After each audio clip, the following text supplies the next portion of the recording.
Peter Manucci. I joined the Army in January 1965 and I retired from the Army in 1985. I was excited because I was with mates, joined up with mates. We all got on and we got on the train to come across over to Melbourne, and the old Rattler it was. And yeah, we were just made friends, and that was the start of our military journey. And I'm still catching up with mates who are on the same train with me.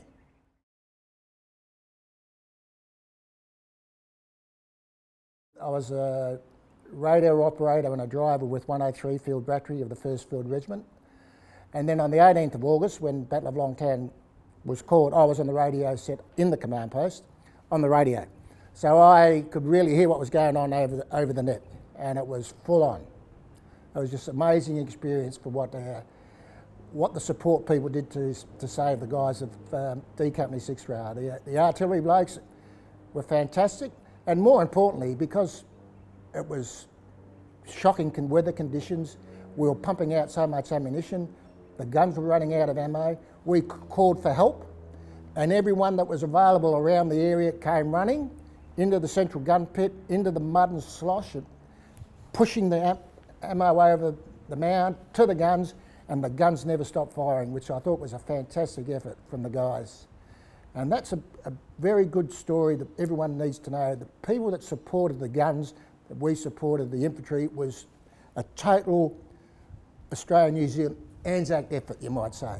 Being on the radio, it's very important to communicate properly with your base, you know, clearly, because it's very easy to make mistakes. Very easy to drop short, overjudge a hill, and think you're going to get on this side, and it drops over the other side, and have a guess is on the other side.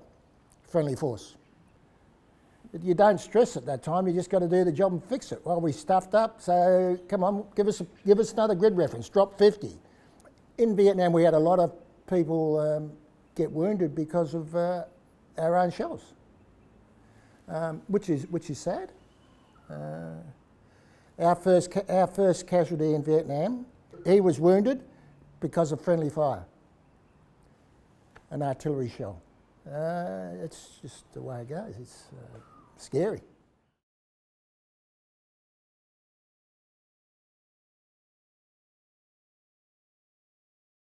When I first heard it, I connected straight away because of the age. A lot of people think it was a song for the National Servicemen, but all the National Servicemen turned 21. So I proudly can say that that song is my song because I was only 19. The story was so real. I know exactly what they're talking about. The people standing on mines, blowing their legs off, seen it all happen. And I know to me it's my national anthem, and I think it's turned out to be the national anthem for Vietnam vets. It's, to me, I play it regularly. To me, and I play most of the 60s music regularly, that's my music. I get goosebumps just by listening to it.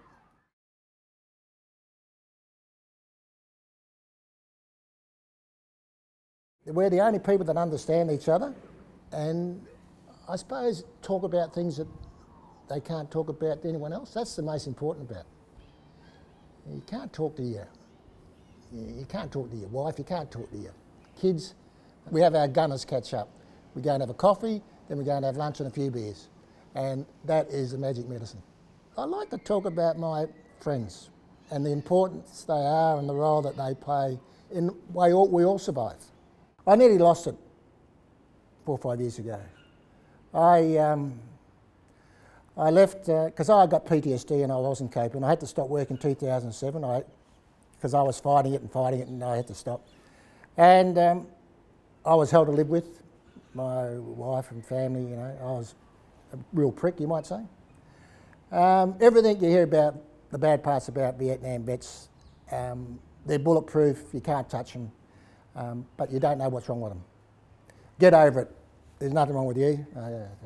Anyway, I went to physio, I got a hydro, and I said to Michael, I said, I've had enough, I can't cope anymore. And I said, I've got to go and see someone. So I went to VVCS, Veterans Counselling Service. I walked in there, sat down, told the bloke what was wrong. He says, you're not leaving here until you go to hospital.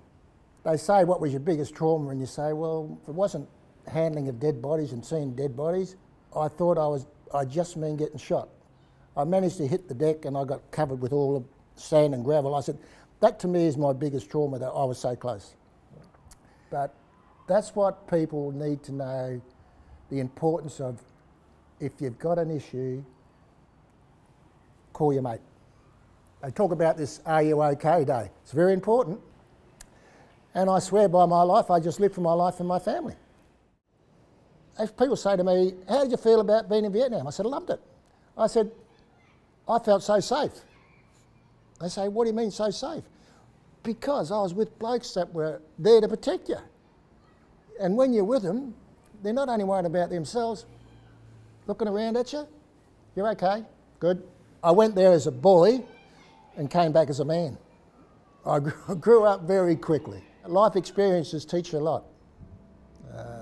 And Vietnam did teach me a lot.